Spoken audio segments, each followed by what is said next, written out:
Alors, je m'appelle Chiarella Materne, je suis anthropologue de la santé et je suis responsable de l'équipe santé sciences sociales à l'Institut Pasteur de Madagascar depuis une petite dizaine d'années.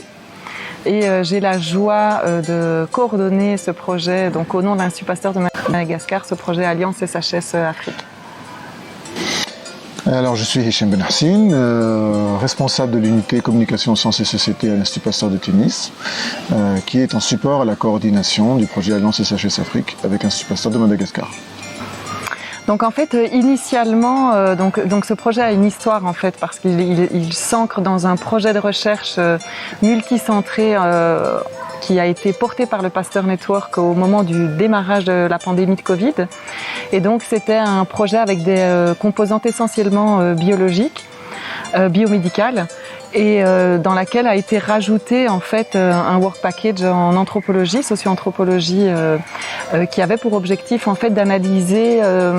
la compliance des populations à toutes les pratiques de gestion de la transmission en fait du Covid, avec une analyse comparative qui était faite donc des différentes interventions proposées par les États.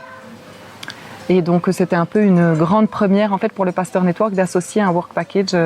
anthropologique de recherche en fait à un projet de recherche pluridisciplinaire. Et nous avons décidé, dans le cadre de ce projet, d'en profiter. Parce que c'est, comme disait Chiarella, une occasion unique qu'offre le projet RIPER d'inclure les sciences humaines et sociales dans un projet d'ampleur au niveau africain. On s'est dit, c'est l'occasion ou jamais d'en profiter réellement pour monter un réseau en sciences humaines et sociales dans le Pasteur Network, composé aujourd'hui de différents instituts du réseau, donc je le rappelle qu'ils sont au nombre de 10 en Afrique. Et aujourd'hui, ce réseau existe et il est notamment à l'origine aujourd'hui de la création de ce projet Alliance SHS Afrique. Donc en fait, suite au constat posé grâce à cette opportunité du projet RIPER de nécessité en fait de renforcer les compétences en sciences humaines et sociales au niveau des instituts de recherche africains, on a dans la foulée déposé cette demande de financement pour pouvoir prolonger les activités de renforcement des capacités en fait des chercheurs en SHS en contexte épidémique. Et donc l'objectif général, c'est justement de travailler, de collaborer avec ces différents chercheurs et de les monter en capacité, de nous monter nous en fait en capacité, à la fois d'un point de vue méthodologique et théorique pour la réponse, pour la recherche en fait en contexte épidémique. Et donc le projet est composé de plusieurs partenaires africains, l'Institut Pasteur de Madagascar qui coordonne le projet, l'Institut Pasteur de Tunis,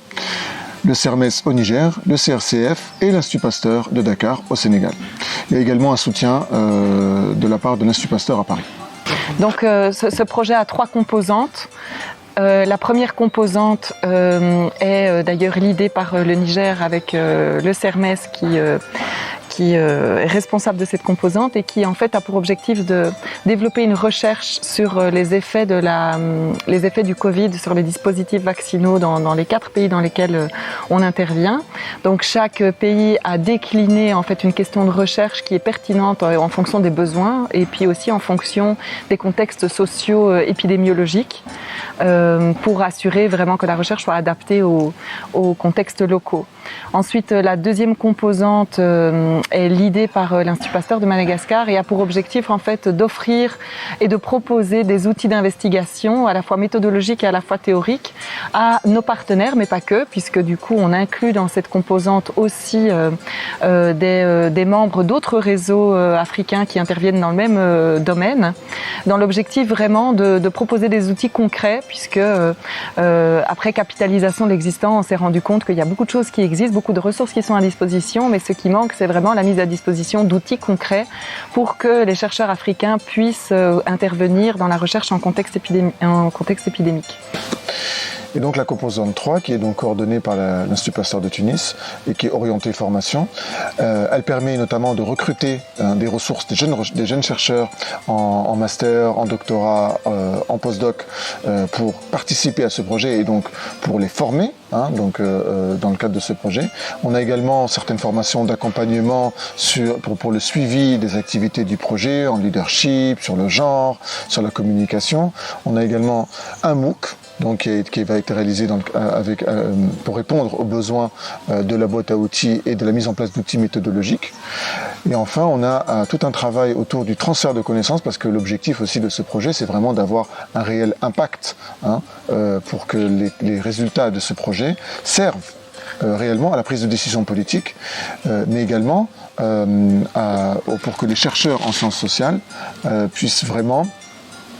travailler davantage en réseautage et en synergie. L'impact de ce projet Alliance SHS Afrique, c'est de soutenir vraiment une nouvelle génération de chercheurs africains dans le domaine des sciences sociales appliquées à la santé, qui puissent demain intervenir dans la gestion des épidémies. Et outre ces impacts qui sont vraiment dans le renforcement des compétences en sciences humaines et sociales, on a veillé à intégrer en amont du projet toutes les parties prenantes, c'est-à-dire tous les potentiels utilisateurs en fait de la recherche, que ce soit les acteurs de la vaccination internationaux, mais aussi bien sûr nos collègues des ministères, pour s'assurer qu'en fait on travaille main dans la main pour que les résultats de la recherche puissent peut-être adapter la réponse aux prochaines épidémies, que ce soit en termes de communication stratégique sur la vaccination, que ce soit en termes d'adhésion aux stratégies vaccinales, etc. Donc l'intégration de ces parties prenantes fait entièrement partie en fait du transfert de connaissances, et c'est un peu l'identité de notre projet.